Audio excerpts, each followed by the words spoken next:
Hey everybody, welcome to our second week of book club. All right, remember we're reading A Power of Positive Team. Does everybody have their books? Yay, look at Kim. Oh, Jenny. I always take the cover off my book too, Jenny. I just left it on for, so I can do this. All right, so Jenny's going to be leading us. We ended off on page 19, right at the bottom, invest in the root. That's where we ended off. Yeah, okay. And so Jenny's going to lead us through wherever this takes us. So, so Jenny, take it away. Hey, everybody. So Hello. I got to figure out how to do this so that, nope, that's not going to work.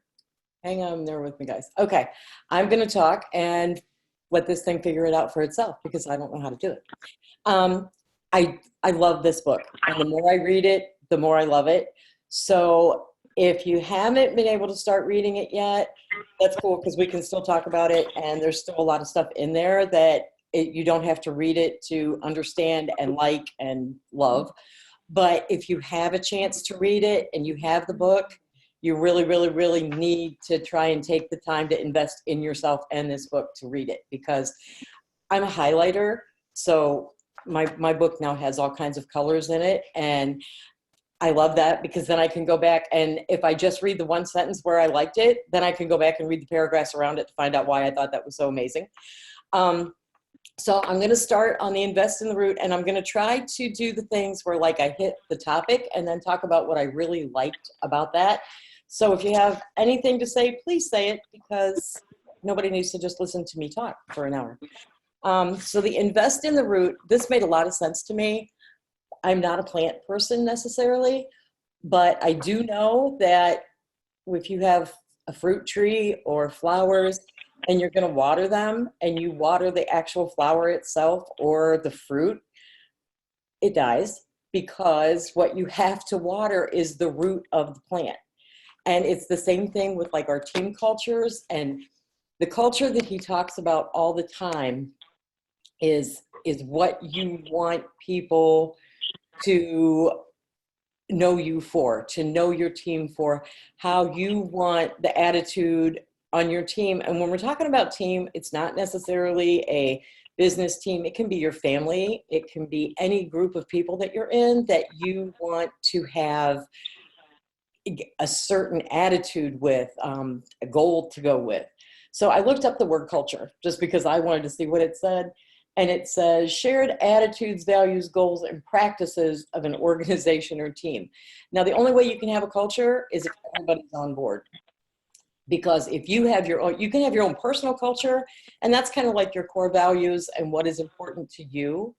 But for you to have a positive team, which is what this book is about, you have to get everybody on board with your culture. And they can't be on board if they don't know what it is. So a secret culture doesn't work. you have to put it out there. And sometimes, we've all said things like, well, I just don't know, I'm not sure everybody's with me on this, or I don't get it. Sometimes they just don't know what you're going for. And for, especially in your family, even if you have a goal as a family to maybe buy a house or go on vacation, but everybody in the family doesn't know that, if you keep that to yourself, then when you want to try and save money for that vacation and they want to spend it on something else and they just don't understand what you're doing, they can't get on board with that. But if those kids know that they're not going to Wendy's tonight because in 2 months you're going to Disney, it makes a hamburger at home a whole lot more palatable than, than the Happy Meal toy. I don't know. My kids were always, if they knew why we weren't doing something, they were way more on board than just, no, we're not going to do that right now. And adults are the same way. Adults are even more so. If you are doing something in your team, if you have a goal for your team and you can get everybody to understand what that is and where you're going, it makes it so much easier for you to get there and for them to get there. So, might not have all the best players on your team, but you have a way to create the best culture And when you start creating a culture with those people on your team, you give them the confidence and the power to be a part of that team. And you're not just, you know, as a leader or a parent or anything, it doesn't work if you just tell people what to do. You know, you have to get them on board. You have to get them to where they're almost giving you the suggestions that you wanted to hear to start with, because the more they're involved, the more into it they're going to be, and just the better it is. You can't control the people, but you can control the culture. And you don't want to control people. You want everybody to be themselves, and you want them to come into their own, to feel, you know, that empowerment, that self-confidence, that they can have those ideas and do things for themselves. Okay, so let me read some of what he said instead of what I think now. So, so when it says you have to find the root, like the culture, the people, the relationships, and the process, you have to help people find their talents. And like we talk about the culture of especially Champion. Champion is amazing for helping people find their talent. It's not, nobody in Champion ever says, oh, well, you're just no good at that. You know, you can't do that. You're not any good. It's always, you know, let's work on this. This is how you could make this better. Keep practicing, keep doing it.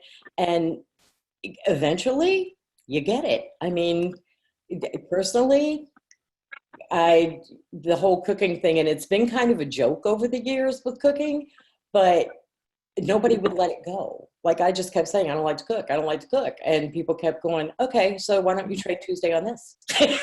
Like, because I don't like to cook. And they were like, no, you're good. Go ahead. You can, you know, make something simple.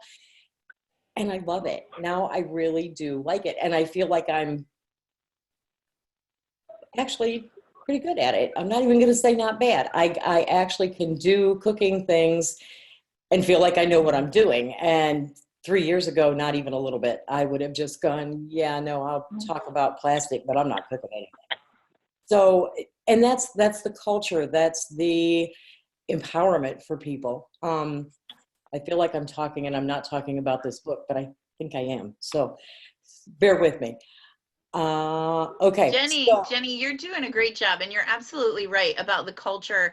Even even here in Tupperware, letting your team know about the whatever's going on, you know, this month that we're working towards this, and this is why we're working towards this, is huge. You know, I mean, if you're wanting your team to get on board with recruiting, let them know why. Help them to understand the significance of recruiting and the difference in the impact they can have on people's lives, but also the impact and difference it could have on your team, in your unit. Because the fact of the matter is, when you recruit somebody new into the business, they can really just infuse your team with energy, and it can shift the culture of your team in a positive way, especially when you already kind of have that culture going. It's adding, you know, more excitement into the team. It's adding a fresh perspective and a face into the team, and all of that kind of stuff. So so sharing what it is your end game is, with the team, is huge. You know, and I always tell my team, I'm like, your goals are my goals, right? To let them know, like, if your goal is to have one party a week, that's my goal for you. If your goal is to have 5 parties a week, that's my goal for you. No goal is better or worse. It's your goal. But if they know what my goal is, then and they know why I'm talking about recruiting and the impact that it can have, they're much more on board with it, and they're much more willing to kind of be like, all right, maybe I'll try this recruiting thing Ellen's been talking about for months, you know, and just kind of get into it. So you're spot on with that. I totally agree with you with that, Jenny. Well, so the other thing one of the other things you talked about was that you are contagious. Whatever your attitude is going to be the attitude of your team. So, and that's either way, you know, you can be the energy that you put in your team. You can be, he calls it vitamin C. So you can be that energy You can be the positive influence that goes on your team, or you can be like an energy vampire and just suck all the life out of them. And people can tell that. Okay, so I'm going to read this part because it says, research from the, well, I better read it. So research from the HeartMath Institute shows that when you have a feeling in your heart, it goes to every cell of your body and then outward. And people up to 10 feet away can sense those feelings.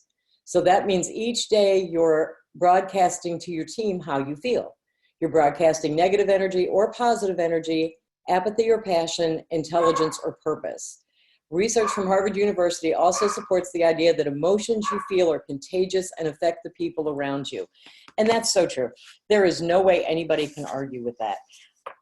And it doesn't, that's one of the best parts about Facebook, as far as I'm concerned, is that if you're having an optional day, you can kind of fake it on Facebook. But even so, you have to watch, even on Facebook, what you post. Sometimes you post things just because you look at them and think, oh, that's how I feel today. People see that. So if it's something negative, they're like, oh, she's having a bad day. And if the people on your team see on your personal page, because they're on there, you know they are, that you're having a bad day, all of a sudden they're like, oh, well, I don't want to call her today. She's already not doing good. Or, oh, I don't want to talk to her. She's in that kind of a mood. So we'll just wait until tomorrow. And if everybody starts waiting until tomorrow, nothing gets done. So you have to watch everywhere. And I'm not saying you have to be fake, but there's always something good to look at. So focus on that and go with that, especially for your team. They need that. And so Hey Jenny, hey Jenny, real quick, in that same the Decide to Be vitamin C on page 21, down at the bottom, I love when he said, please know that you don't have to be an extrovert to be positively contagious. I loved that, because so many times people that are shy or introverts, they can sometimes come across as being negative just because they're quiet, because they don't have anything to say, because they're not outgoing enough to open their mouth and share their thoughts on it. But you can still be positive and be an introvert. I mean, there's definitely, and it starts with a smile, right? A smile. It's silent. Just smile. Make eye contact. You don't have to go across the room and shake somebody's hand and introduce yourself by all means, but you can at least be that friendly face, you know. So I thought that was a really powerful statement, because sometimes introverts, they kind of lean into their introvertness, right? And extroverts do too. Extroverts kind of lean into that extrovertness, and then they just kind of like, well, I'm an extrovert, so that gives me a pass to be in your face and be talking and be doing all this stuff, right?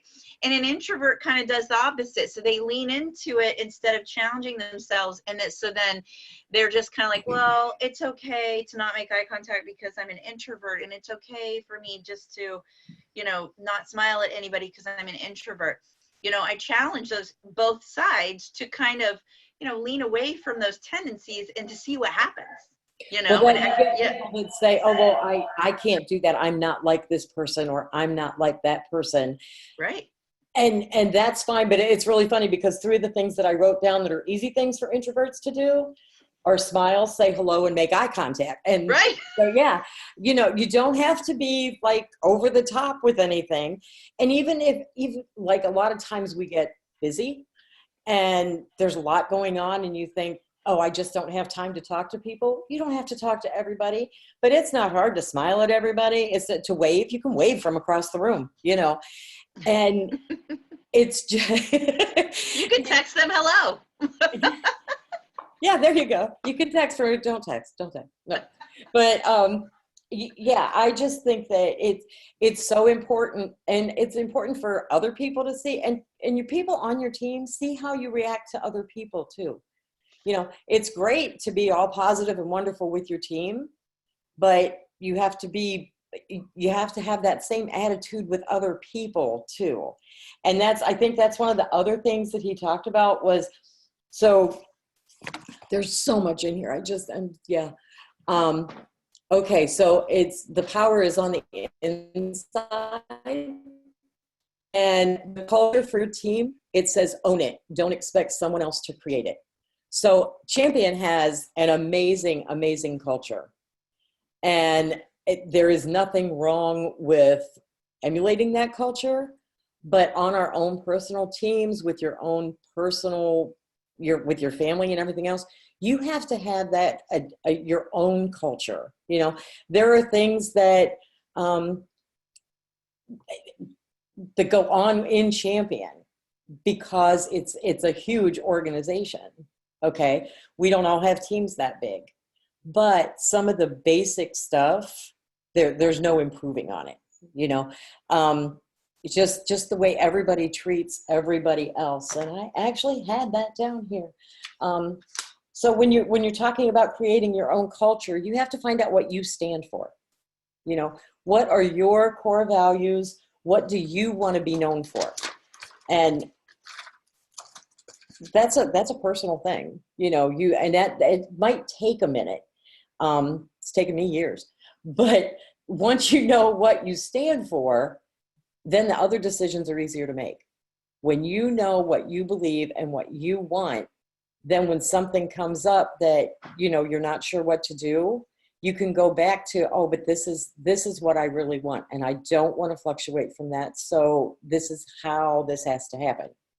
And it's not like you're dictating things, but you don't want shady areas in there where people are going, well, I thought you always said this, but now you're doing this because it's easier. You know, that's not where we want to go with our culture. That's not what we want our teams to do. And the best thing to do is to get your team on board with this again and let them help you decide what that culture is going to be in your team. The best part about being a leader is being part of the team and having everybody on the team realize that everybody has something to say. Everybody can put in there what they need to do. I have written down here. Oh, and he talked to a manager, and he said the manager says he feels more like a team member than a leader because the team members help lead each other. And obviously we need a leader. You know, somebody has to make those final decisions when it comes down to it, but you can make final decisions by including everybody in the decision process. You know, that's it, asking questions and finding out where everybody wants to be, and then taking the best part of all of that and just making the decisions for everybody that's going to work. So I have now gone into chapter 3, which I read like 4 times because I kept getting more and more things out of it, and I kept going back and doing it again. So that's page 27. And let's see. Okay, so this talks about having a shared vision with your team. And it says your team success starts with having a shared vision of where your team is going and a greater purpose of why you are going there. So when you know your why and you know the way, you won't let obstacles get in the way. So you keep moving forward towards the shared vision you have, and the greater purpose will fuel you on your journey. And that shared vision, it's just a thing like we were talking about before. You have to share your vision. If you have a vision, your team has to know what it is. And sometimes it has to be a bigger thing. We all have a vision of making our goals by the end of the month. You know, there's certain figure goals, you know, number goals that you want to make. Numbers of recruiting, numbers in sales, percentages. Those are the things that we want to make. But there has to be, you know, why do you want to make those? Those aren't really goals. Everybody has that. That's like an end result. So what you need to know is why you want those numbers. You know, do you want a certain number of recruits just so you can say you have them? Probably not. That's not a real driving goal. You know, do you want a certain number of new people on your team because basically you want to know that you can help that many more people save money in their families? You can help that many more that number of people have more confidence in themselves that they can do something for themselves, that they can start a business, that they can talk to their friends, that they can help other people. You know, to me, that's the actual why. The why isn't for me, not anybody else. The why isn't for me, I want to make enough money to take my grandkids to Disney.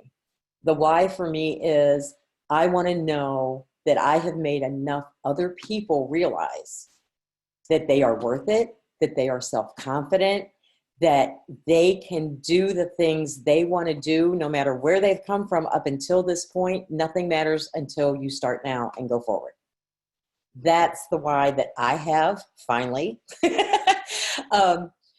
And yeah, I know, that's pretty exciting for those of you that have traveled that wide journey with me for 6 years. But, and so, and the money comes with it, the goals come with it, but I could never make those my driving force. And I always felt like there was something wrong with that, that was what it was supposed to be. And then reading this book, especially just reading this book, you know, he says one of the most powerful ways to have a powerful team is to have purpose-driven goals rather than numerical goals. And I can so get on board with that. I can get on board with, I want to do things for other people. I want to help other people. I want other people to feel worth it, as opposed to, I want 12.5 so I can get a car. Now, don't get me wrong, I will take the car. You know, Jenny, it's funny because last week after our call, the next day I was I have a business coach, and I was working with her, and we were just kind of talking, and I said, you know, we're doing this book club, we're doing this book, and it's really got me thinking. And you know, when I first started in Tupperware, I actually had like I made a label for my computer. And so it was like right across like the top of my keyboard. And it said, enjoy the process and let go of the outcome.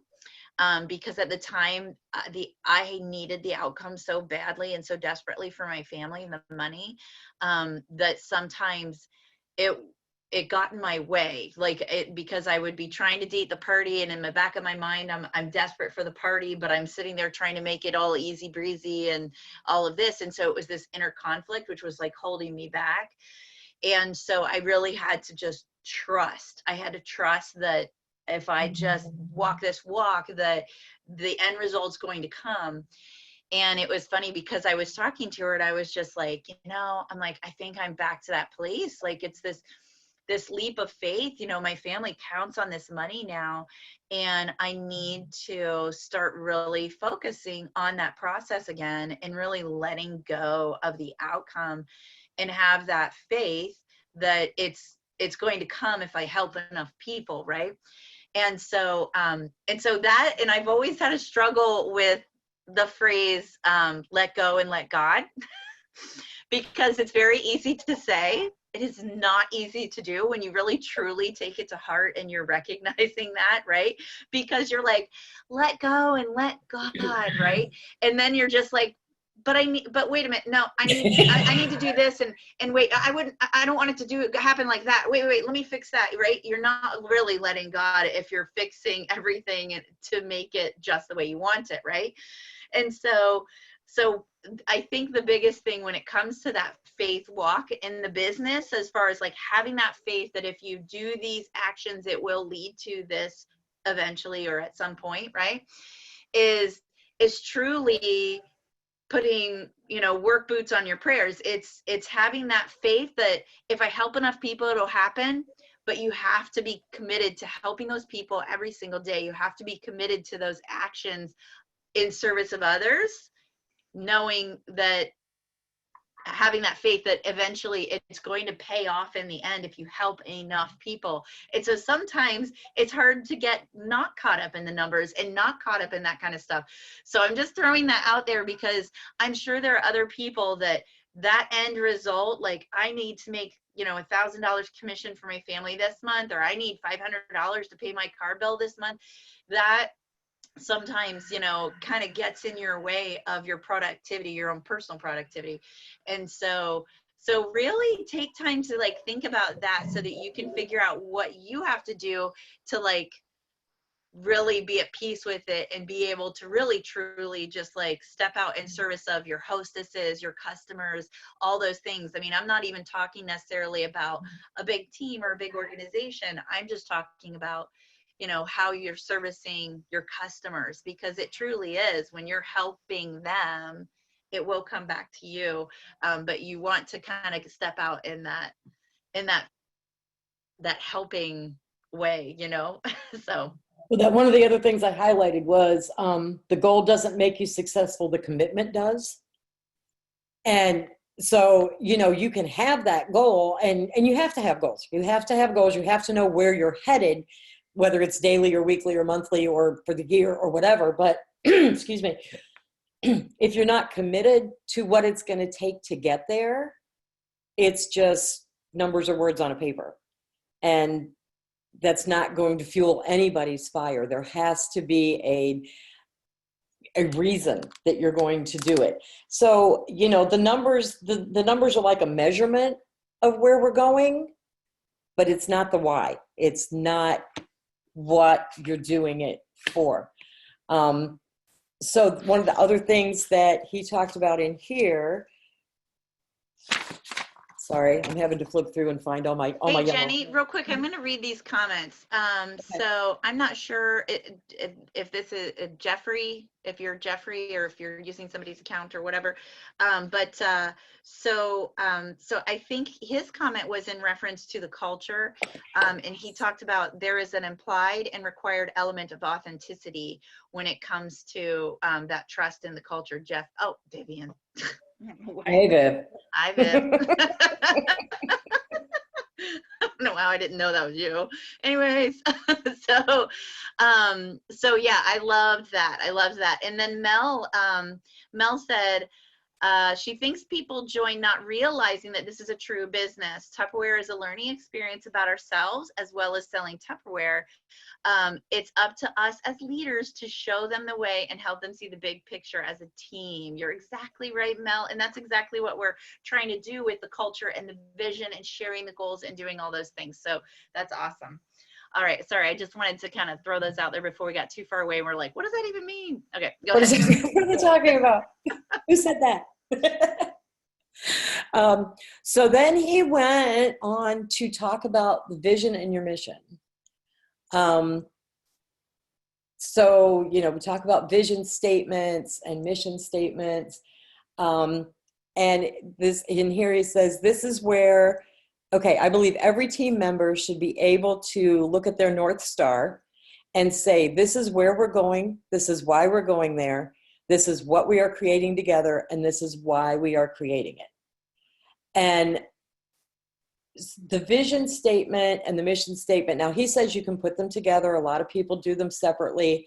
I had written mine a while ago. So then I went back and looked at them to see if I could put them together and make them one thing. And that would not be difficult. But people get burnt out, not because of what they're doing, but because they don't remember why they're doing it. So, you know, you can go to work. If you have a job, you go to work, and remember the first day you got your first job? And I don't care what it was doing. I don't care if you were delivering newspapers or you were flipping hamburgers or, you know, you started out as the CEO of something. I don't think that happened to too many of you, but okay. The first day you went to work. Hey, in Tupperware, we start as the CEO. Hello. CEO of our own company. Okay. All right. Yeah. I am corrected. But, you know, you got up, you put on that uniform, you were ready to go, you were excited. And, you know, it was great. And then this stuff started to happen. You got to work with people that had worked there longer than a week. And the first thing they did was tell you how bad the job sucked. Nobody ever said, this is the best job ever. They were like, oh, you'll have to stay over and people don't show up and blah, blah, blah, blah, blah. So almost immediately you were like, oh, well, okay. And then then you got your first paycheck. So that made it a little bit better. But then somebody told you weren't making enough money. So the thing that happens is you get all excited and you want things to be going on. You have all this energy happening, but you get burnt out because you forget how excited you were when you first got started. And so it's really funny. I'm talking about this right now. I was on Facebook real quick, posted on my team page and on my memories, which sometimes I look at and sometimes I don't, depending on my attitude of the day. One of the pictures was a picture from 6 years ago of the green Quick Chef. And it just kind of made me laugh because that is why I bought the kit for Tupperware, was that green Quick Chef. That was the product I wanted. And so I bought the whole kit just because it made more sense at the time. And I looked at that today and I thought, I don't even own that product anymore. I don't know what happened to it. It's gone. But the rest of what has happened from Tupperware, there is no price on that. And so sometimes when I do forget why I'm doing what I do and I start to think, I just don't know, and I have those days. I try not to put that on Facebook because that's not what you want your team to see. Then I think about stuff like that and I think there is absolutely nothing that I would trade for the last 6 or 7 years because it has just changed so much in my life. And that's part of the why. That's part of the commitment, and it's so much a part of the culture. It's one of those things that you just need to keep reminding yourself why you do what you do. And that's why for me, it can't be just the numbers. And I don't care who you are and what you need the money for. Like Ellen, I know, your family counts on that money, but it's not the money that you want. It's your family. It's what it does for your family. Obviously, it's the money that helps with the family, but your kids have such a different attitude about life because of the things they've learned from your journey in this business. And, they're very blessed to know you, but if they could know your kids too, it's just incredible that your kids, your teenagers' attitudes absolutely fascinate me because I raised 5 teenagers and that's not where they were at most of the time. Would have made life a whole lot easier. So go you. Let's see. Okay. Gonna keep talking. Oh, so then he gets to the telescope and microscope, which is a lot about your vision and your whys. If you spend too much time using the microscope on everything that's going on, you forget the bigger picture. And it's very easy to get burned out if you're so in tune to the things in that microscope. On the other hand, if you spend all your time looking through the telescope and that bigger picture and the dream, you forget the commitment and the work that has to go into it to get there. Those things don't just happen. And I'm reading a lot of stuff about the law of attraction and everything, which I'm loving, by the way. And you can say it and you can believe it and you can think it, you still have to work it. I can sit here and say forever, oh, I'm going to take my kids to Disney. I'm going to take my grandkids to Disney. We're going to go on a family trip to Disney. I'm putting this out there into the universe. We're going on a family trip to Disney. And if I sit here and look at this computer and say it, I don't know who's taking my grandkids to Disney, but it's not going to be me. That's just not going to happen that way. I loved the microscope and telescope analogy. Like, I seriously loved it. Like, because it's so true. Because I feel like in my own personal, walk in Tupperware, I feel like it's a pendulum. And so sometimes I'm focused on those minute details and I have my head down, I'm working. And then I look up and realize that I missed an opportunity here to build this person. And I missed an opportunity here to work with this person because they were this close to this goal or whatever it was. And then there are other times that I feel like I am that person that's just like, I want this and that and da da da da da, and I'm just dreaming so big about this, but that's all I'm looking at that, just like you said, I'll take my kids to Disney. Well, I don't know who's going to take them, but it's not going to be me because I'm just sitting here, you know. And so I feel like it's really important every day to kind of examine both of those things, you know. And maybe it starts with the big vision, and then you get down to the microscope, and then you go back up to the telescope at the end of the day and be like, okay, this is where we're going. We're still going here. Game on tomorrow, and start it again, you know, and just kind of incorporate that into your routine, I think. I mean, I thought it was such a great analogy because it's very, very true. Well, that's one of the things he said was dreaming of the future is only good if you're working on the present. So, you know, that to me, that makes a whole lot of sense. And then he talked about going for the gold and creating billions and winning the gold.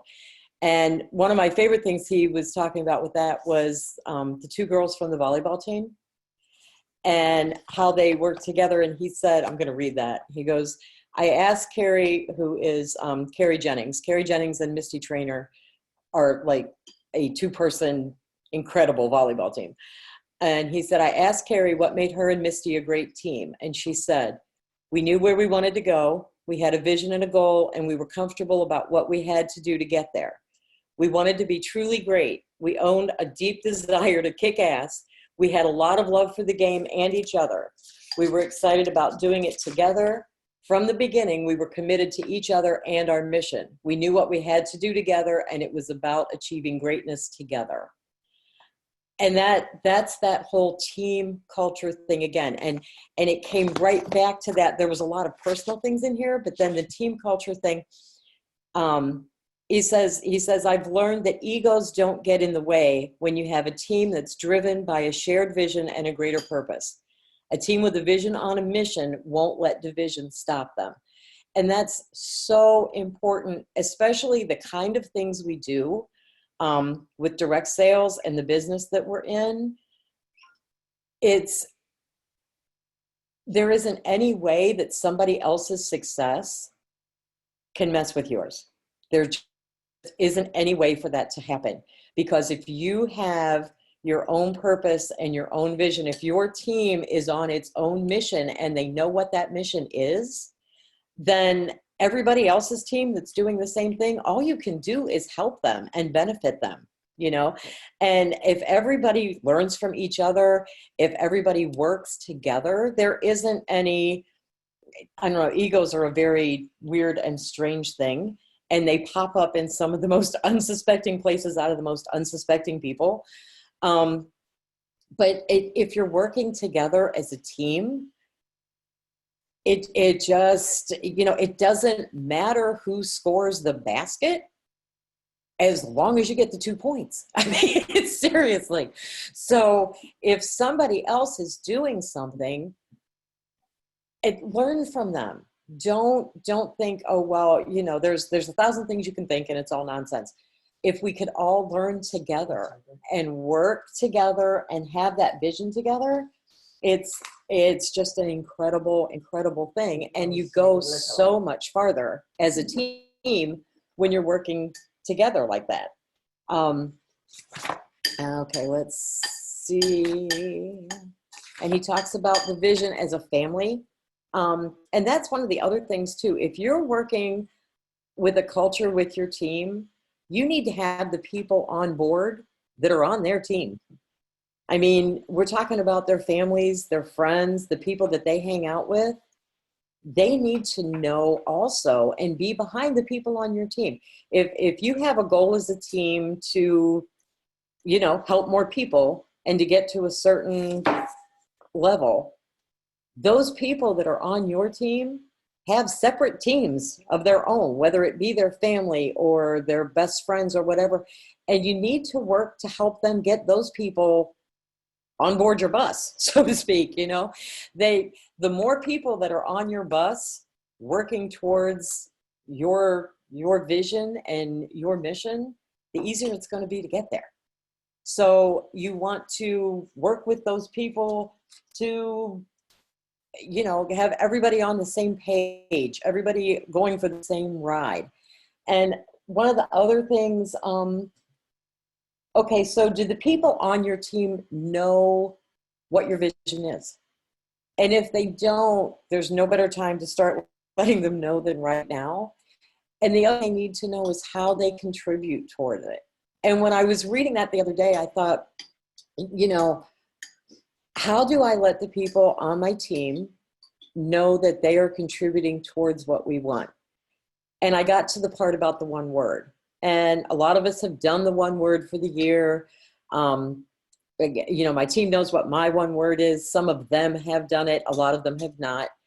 But I got to thinking about it, and I went back and wrote down what my one word for each of them would be as far as how they contribute to the team, or how I could let them know they can contribute to the team. You know, what part of their attitude is so helpful for our team and for our mission. So I wrote down words for everybody that I could. And as I was doing that, I realized that some of those people I don't know enough to be able to come up with a good word for. And that gave me a whole another thing to work on, which is getting to know those people that I don't know well enough. And I mean, I don't have to be their best friend, but I need to know what they want, what their mission is that goes into our mission as a team. So, you know, and that's the connecting thing. That's, again, the culture that you have to connect with people. You have to know what's going on in your own world, on your own bus, to be able to talk to people and to be able to even move forward. If you have a bunch of people going a bunch of different directions, you're not going to get very far. So, I don't know. Does anybody else have stuff they want to say? Anything else that they got from the book? Mel said, I personally like a vision. I like to vision a yardstick for myself. If I'm too far to one end or the other, the balance is gone. Something is missing. I'm always checking myself to make sure things are balanced with me to show the positive impact this business can have. I totally agree with you on that, Mel. I actually, when I talk about balance and stuff like that, I talk about the scale, and that the scale tips back and forth, because people think balance is like just even, like you're even all the time. Everything's always in balance. Everything's amazing. I wish I had her life. You know, it's nothing like that. It actually does. You just have to pay attention to it. So like when my work is when my family life's out of balance and I'm focusing too much on my work, my family gets all crazy, and I can see it start coming now. Over the years, I've really learned to notice the signs. So then I kind of am able to tip the scale slightly. So it's less like this and it's more like this, you know, so I'm able to kind of tip the scale slightly. And the same thing, if I'm focusing too much on my family, my work gets completely out of whack. And so it's important to just kind of recognize that. But yeah, and I totally agree with getting the important people on your bus. Like, I mean, like making sure that they understand where your goals are in this business, you know, as well as, I mean, if that's something that's important to them, of what Champions goals are, how you're a part of something bigger and that makes you feel special, if that's something that motivates you, that's something to share with them. But it's so important to get your key people. They may not fully understand it, but to get them to communicate with them and to help them understand it and help them see it. I mean, I've definitely had spouses that get the vision and they're just like, I can see this. My goal is for my, you know, I can see my wife being like Pam Clift or whatever, you know, and they get excited about it. And then there are other husbands that are like, I don't really understand all of this, but it's making you happy. I'm good, right? You know, and so, and then there's sometimes they're best friends, but the big thing is they have your best interest at heart. And so they never want to see whoever this loved one is, whether it's your best friend or it's your mother or if it's your spouse, they never want to see you get hurt because they love you. And so sometimes when they're pushing back on you with your business, it has more to do with them trying to protect you than it has of them thinking that them not believing in you. And that's why it's so important to walk through this with them. You know, I used to, when I first started, I would take Eric and I'd show him the earnings estimator. And we would look at the earnings estimator together, and we would plug numbers in, and I'm like, so if I do this many more parties and my personal sales is this is how much I'm gonna make. And he was just like, are you serious? And I'm like, I'm dead serious. And he's just like, that's crazy. And it was so powerful to be able to do that. And that kind of got him on board with the financial part of it, and him understanding like that means I have to leave this more times this month. I have to leave the house. I have to go do these things. And so, and then as the team grew, he understood more the meetings and things like that. He's like, even though I'm not going out and making commission that night, I'm filling other people's cups so that they can go out and they can make their commissions and do those things, so that I am a part of something bigger. And he recognized that, and just getting him involved any way that I can over the years. And my kids, and Jenny referenced my kids. My kids are extremely aware of the business and have an understanding of like how it works and how we're able to do everything that we do. And so they have a very big appreciation for the things that I do in the business and the time it takes away from them and things like that. So we have conversations with them about that regularly, so that they understand, so that even like last Thursday, Joey, my son, my 15-year-old, day off school, and Eric had to actually take the day off work because we needed to do some software stuff, honestly. And and so when Eric found out that Joey had the day off, he's like, that's great. I need your help tomorrow. We're doing this, this, and this for Mom. And Joey was like, oh, like I thought I was gonna game all day. Like he's like, what? Like, but he did it, and he didn't complain. And if you remember, it was freezing cold, and it was raining and snowing, and it was so cold outside. But they did it, and the reason why is because he has that vision with me too, because I share that vision with the family and get everybody involved with it. And so that's something as leaders and as you're recruiting people, that's something to kind of like, you don't have to use this verbiage because you would freak out a new consultant if you're like, let's get your husband on board and your best friend and your sister. And they're like, whoa, slow your roll, right? I wanted the power show. I know. They're just like, I am not drinking the Kool-Aid. It's not happening, you know? So can you imagine if we still did the song with the Tupper feeling and oh, they'd be like, I'm out. All right. So, but still, I mean, but just, you know, don't use that kind of language, but just asking them questions about like, so who's your biggest fan? Like, who's your biggest supporter? You know, and when they're just like, man, my best friend Julie is my biggest supporter, and she, you know, she always is cheers me on no matter what it is I'm doing. And I'm like, that's awesome. And also that's the beauty also of the business and the way Pam has it set up at the studio. If you live near the studio or we do meetings in your area, being able to come and bring that person, not necessarily to recruit them, but just to help them see what the deal is, like what's going on, so that they know, like, and trust us, because that's the other part of it too. If just think about it, say your spouse or best friend or whatever, they join a company and all of a sudden it seems like they're spending all their extra time going to meetings. They're away from you going to meetings. They're not spending this time with you because they're listening to webinars. They're not doing, you know, and all of a sudden you're just kind of like, who are these people that are taking such an important role in my loved one's life? You know, you want to meet them. And so thinking about it from that perspective, you know, really encourage your new people to bring people to the meetings or to sit beside them while they watch the Zoom. You know, because my husband does that too. Like this John Gordon, like I'm in this like mentoring group coaching thing. He listens. Like he sits there and he listens and he's like, that's good stuff, you know, like, you know, and that's huge, because it's truly just like self-development, and that everybody can benefit from self-development, because there's always something that you can do to improve whatever you got going on. You know, I'm constantly reading books and reading articles, listening to things about parenting, because the jury's still out. I don't know if I'm doing a good job or not. I won't know for a long time. And so I just am constantly sharpening my saw with that, because unlike Tupperware, there is no measuring stick. There is no like numbers I can watch and trends that I can see. I just kind of have to go with my gut. And so, so maybe that's a way for me to approach Tupperware. Maybe I should stop looking at those numbers. I don't know. That's too scary. You could balance that out. Now you're back to the yardstick. I know, right?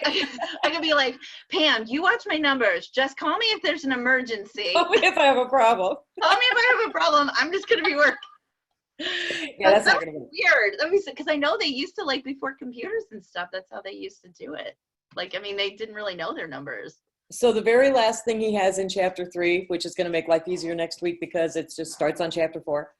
But it says, when everyone who influences the team gets on the bus together with a shared vision and greater purpose, the team becomes an unstoppable force of momentum and positive energy. I love that. That pretty much sums it up. Yeah. You know, and so, but not only that, but think about things that you can invite those important people in your life to tune into, or to attend. Like when Pam does the company picnic in the summer, get your kids there. Get your spouse there, get your mom there, whoever it is that you're like, so who watches the kids when you go do parties, or who's the one who you're taking time away from to go do parties. Bring those people and let them experience just kind of what we're all about and what our culture is, you know. Or the end of the year gala. Oh man, that's such a great time for people to kind of like plug those important people in their lives into the business. Or even a spring fest or fall fest. That is kind of like a meeting all day. So I'm not sure if, I don't know. They might not be game for that. I don't even know if my husband wants to sit in that all day. We have a lot of things though that people could come to. I mean, any Tuesday night is, you know, good. I mean, it's not necessarily good for the kids just because there's not a lot of entertaining things for the kids to do, but husbands, mothers, sisters, anybody. And not necessarily to bring them into the business, but to let them see what you're doing and why you love doing it. Exactly. You know, if they happen to drink the Kool-Aid while they're there, then, you know, whatever. More power to them. There you go. If they see the light while they're there, that's good. It's so important to engage those people. I think so many times people are like, they're just forging ahead and not really, you know, getting, and leaders too, us too. I am not pointing any fingers without one coming back at myself, okay? So us too, we have to like slow our roll a little bit and remember what it's like to be new, what it's like to tell your significant other or your mother asking her to watch the kids again when she watched them last Tuesday, whatever it is, you know, taking time away from whatever occupies you to come to these meetings. And so we need to remember that. But yeah, thank you, Jenny. You did such an awesome job. Did anybody come off of mute? Did anybody have anything they wanted to share that they loved? Good job, Jenny. Pam says hi. I thought she was muted. No, just kidding.